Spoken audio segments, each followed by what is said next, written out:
Good morning everyone. Today we will start chapter 1 of part A. यानी आपने part A accounts का करना है. पार्ट ए का जो कौन सा चैप्टर है, ये chapter 1 note for profit organisation. ये बच्चे क्या चैप्टर, इस चैप्टर में क्या है? यानी +1 में आपने जितने भी अकाउंट्स मेंटेन किए थे, फाइनल अकाउंट्स मेंटेन किए थे, वो आपके बिजनेस के थे, बिजनेस ऑर्गेनाइजेशन के थे. आपने चैप्टर 21 किया था +1 में और चैप्टर 22 किया था. तो ये जो इसमें आपने फाइनल अकाउंट बनाए थे बेटा, ये जो फाइनल अकाउंट थे ये सोल ट्रेडरशिप के थे. ठीक है बच्चे, जो भी सोल ट्रेडर के अकाउंट बनाए जाते थे तो उन्हें बोलते बिजनेस अकाउंट्स. और बिजनेस एंटिटी के अकाउंट्स हैं. इवन पार्टनरशिप के भी अकाउंट बनाएंगे, वो भी बिजनेस एंटिटी के अकाउंट है. बट अब आपको आज जो इस चैप्टर में करना है, this is the chapter of note for profit organisation. यानी ऐसी ऑर्गेनाइजेशन जिनका मेन मोटिव प्रॉफिट अर्न करना नहीं है, they are for the social benefit, ये सोशल वेलफेयर के लिए खोले जाते हैं. तो फर्स्ट लेट यू नो कि भी ये है कौन सी नोट फॉर प्रॉफिट ऑर्गेनाइजेशन, कहते किसे हैं. जैसे रेड क्रॉस है. रेड क्रॉस एक ऐसी एंटिटी है जिसका मेन मोटिव मतलब प्रॉफिट कमाना नहीं है. Not for profit entities are not engaged in business activities. Not for profit organisation वो है कि जो बिजनेस में इन्वॉल्व नहीं होती, जो सोशल एक्टिविटीज में इन्वॉल्व होती है. तो दीज आर जिसका मेन मोटिव प्रॉफिट कमाना नहीं होता, जैसे स्कूल हो गए, कॉलेज हो गए, हॉस्पिटल्स हो गए, ये होती है not for profit organisation. Okay बेटा. यानी नॉट फॉर प्रॉफिट ऑर्गेनाइजेशन वो होती है, they are providing services to the people. यानी क्या करती है, सर्विस प्रोवाइड करती है किसको, लोगों को, without an intention of making profit. यानी एनपीओ क्या होती है बेटा, इसका मीनिंग क्या एनपीओ का बेटा? एनपीओ का मीनिंग है ऐसी ऑर्गेनाइजेशन जिनका मेन मोटिव क्या है, सर्विस प्रोवाइड करना. किसको? लोगों को. किस लिए? कि मतलब उनकी मेन इंटेंशन प्रॉफिट कमाना नहीं है. यानी प्रॉफिट कमाना छोड़कर लोगों को सर्विस प्रोवाइड करना. जितनी एनजीओ होती है ना बेटा, वो भी एनपीओ का एग्जांपल्स होती हैं. स्कूल्स हो गए, कॉलेज हो गए, डिस्पेंसरीज हो गई, हॉस्पिटल्स हो गए, क्लब्स हो गए, रेड क्रॉस का मैं एग्जांपल दिया. तो दीज आर एनपीओज. यानी एनपीओज क्या होती है बेटा, नॉट फॉर प्रॉफिट ऑर्गेनाइजेशन क्या होती है, जिनका मेन मोटिव प्रॉफिट कमाना नहीं होता, बल्कि मेन मोटिव क्या होता है, to provide services to the people. लोगों को सर्विस प्रोवाइड करना होता है. Now examples of NPOs, जैसे जितने भी स्पोर्ट्स क्लब हैं, सोशल ऑर्गेनाइजेशंस हैं, रिलीजियस इंस्टीट्यूशंस हैं, मंदिर गुरुद्वारे भी इसी में ही आ जाते हैं. और जैसे आजकल देख रहे हो कोविड-19 के उसमें पेंडेमिक में जितनी भी रिलीजियस इंस्टीट्यूशंस हैं, एनजीओज हैं, ये कितनी हेल्प कर रही है सोसाइटी की. तो इनका मेन मोटिव प्रॉफिट कमाना नहीं है, बल्कि to serve the societies. Hospitals, educational institution, school college आगे जैसे, professional bodies and libraries, these are the examples of NPOs. These are the examples of NPOs.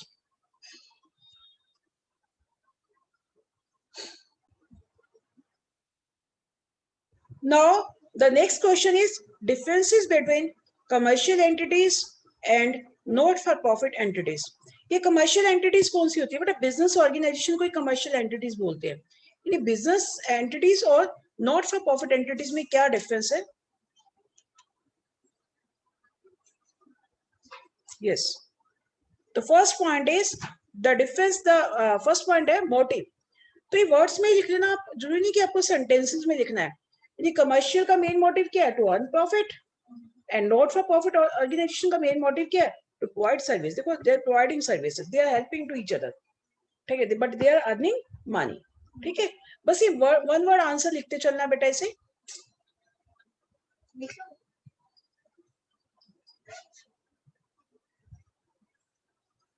तो second is status. Second one is status.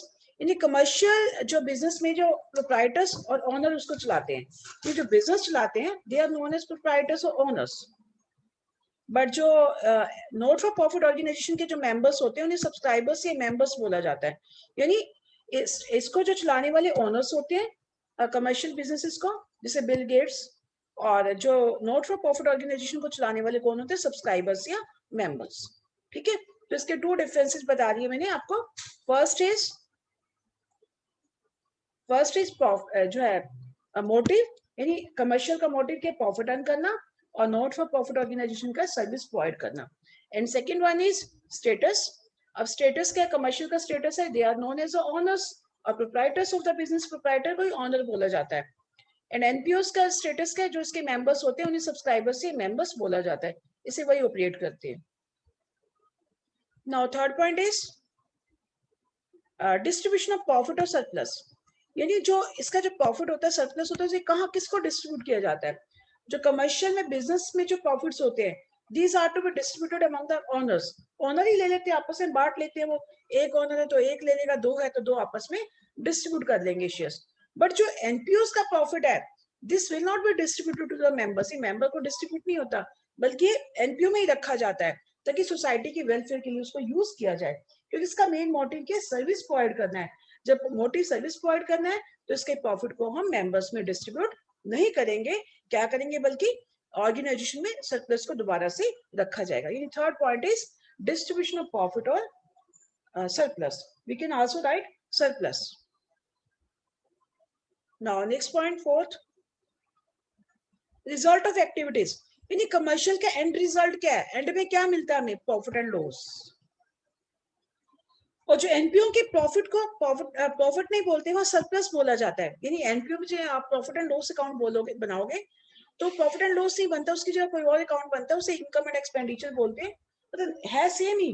But जैसे business में क्या होता है कि profit and loss पता लगाने के लिए प्रॉफिट एंड लॉस अकाउंट बनाते थे, तो जो एंड में रिजल्ट निकलता था profit and loss. But NPO में आप प्रॉफिट एंड लॉस की जगह बनाओगे इनकम एंड एक्सपेंडिचर अकाउंट, वो मैं बाद में आपको जब आपका प्रैक्टिकल पार्ट होगा वो समझाऊंगी, इनकम एंड एक्सपेंडिचर अकाउंट बनाया जाता है। तो इससे क्या, इसका एंड रिजल्ट क्या होता है, इससे जो इसके प्रॉफिट को सरप्लस बोला जाता है, यानी कमर्शियल में प्रॉफिट को प्रॉफिट बोला जाता है, और एनपीओ में प्रॉफिट को सरप्लस बोला जाता है, और लॉस को डेफिसिट बोला जाता है। यानी जो इसका आंसर आएगा उसे सरप्लस या डेफिसिट के नाम से जानेंगे, और कमर्शियल के आंसर को प्रॉफिट एंड लॉस के नाम से जानेंगे। Now next point is accounting statements, यानी कमर्शियल में क्या बनाया जाता है एंड में, trading account, profit and loss account and balance sheet.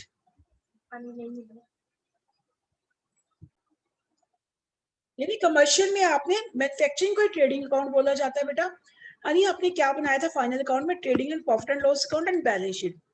तो अब एनपीओ में क्या क्या, यानी इसका अकाउंटिंग ट्रीटमेंट क्या होगा, इसमें कौन कौन से अकाउंट बनाने पड़ेंगे।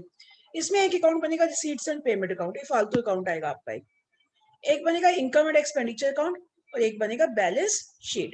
यानी इसमें बनाए जाते थे trading and profit and loss account and balance sheet, इसमें बनेगा receipt and payment, income and expenditure and balance sheet.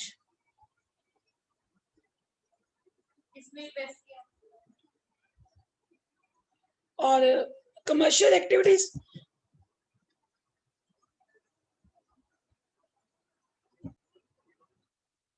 यानी अकाउंटिंग सिस्टम क्या है कमर्शियल में, एक्रूअल सिस्टम। एक्रूअल बेसिक मैंने बोला था ना, एक्रूअल का मतलब है इसमें कैश और क्रेडिट दोनों ट्रांजेक्शन्स को रिकॉर्ड किया जाता है, चाहे पैसा आया है चाहे गया, चाहे पैसा लेना है, आ चुका है या आना है, ठीक है, तो सभी को ही रिकॉर्ड किया जाता है एक्रूअल सिस्टम में। और एनपीओ में दोनों सिस्टम रिकॉर्ड होता है, एक्रूअल भी और कैश सिस्टम भी, दोनों ही रिकॉर्ड होते हैं।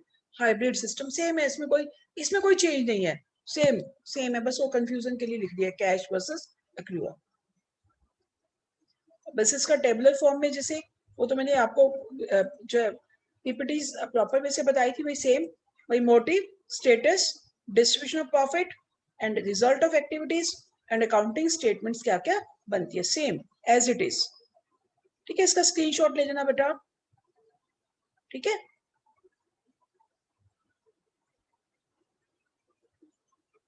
ना इसके फीचर्स क्या है, फीचर्स भी बड़ी सिंपल है, जो आपने मीनिंग किया वही फीचर्स है। फर्स्ट फीचर क्या है, providing service to specific groups, ये किसी पर्टिकुलर ग्रुप को सर्विस प्रोवाइड करते हैं। जैसे आजकल देखो स्पेसिफिक ग्रुप क्या है, कल मैं एक जो फेसबुक पे देख रही थी कि वॉलेंटियर्स लोग जो आजकल कोविड पेशेंट को घर पे खाना पहुंचा रहे हैं।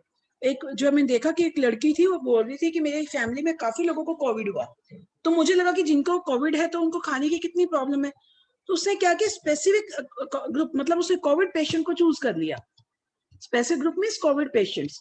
तो उसने क्या किया, उनके घर तक प्रॉपर खाना मतलब पैक करके पहुंचाया, खाना भी बहुत अच्छा, पिज्जाज उसमें, ताकि उनको भाई बाहर का खाना तो अवेलेबल नहीं है, बर्गर्स, बहुत अच्छा टेस्टी खाना बना के उनको घर तक प्रोवाइड किया गया। यानी ये लोग स्पेसिफिक ग्रुप को सर्विस प्रोवाइड करते हैं।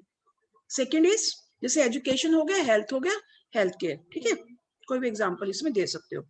Second is these are organised as charitable trust और सोसाइटीज। एनपीओस को हम सोसाइटीज का नाम भी दे सकते हैं, जैसे हमारा स्कूल है, हमारा स्कूल सोसाइटी के अंडर आता है, तो ये भी एनपीओ का एक बहुत अच्छा एग्जाम्पल है। चैरिटेबल ट्रस्ट के अंडर भी जो इंस्टीट्यूशंस आती हैं वो भी एनपीओस का ही एग्जाम्पल है।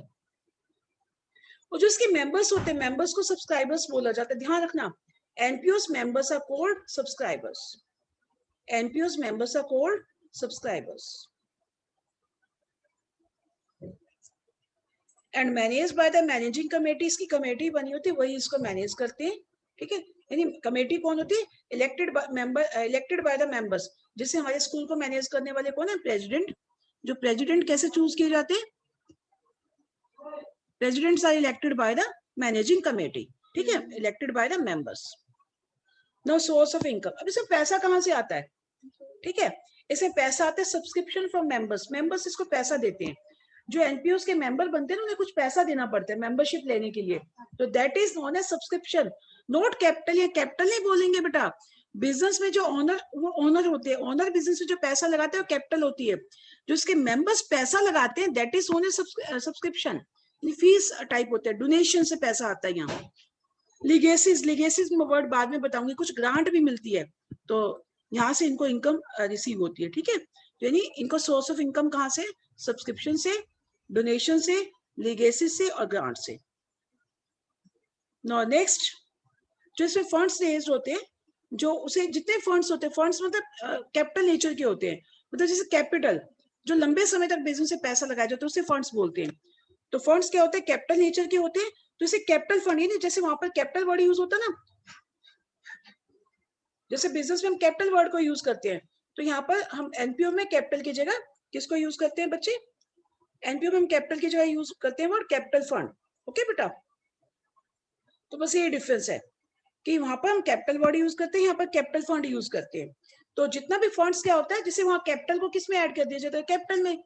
इसे फंड्स जो लॉन्ग टर्म फंड्स आते हैं ना बेटा, फंड्स होते हैं जो लॉन्ग टर्म टाइम के लिए पैसा आता है, उसे कैपिटल फंड में ऐड कर दिया जाता है। ये डिटेल में आपको आगे भी बताऊंगी। Now next, जो मैं already I told you कि surplus is not distributed to the members. Member को सरप्लस डिस्ट्रीब्यूट नहीं किया जाता, बट ये फर्म में ही रखा जाता है, फर्म की कैपिटल में ही ऐड कर दिया जाता है, फर्म में ही रख देंगे, जो पैसा फर्म में रख देंगे तो means it is credit to the capital fund में क्रेडिट कर दिया जाएगा, ये कैपिटल फंड में इसको रखा जाएगा। तो now 7th point is they earn reputation not on the basis of customers और ऑनर्स सेटिस्फेक्शन।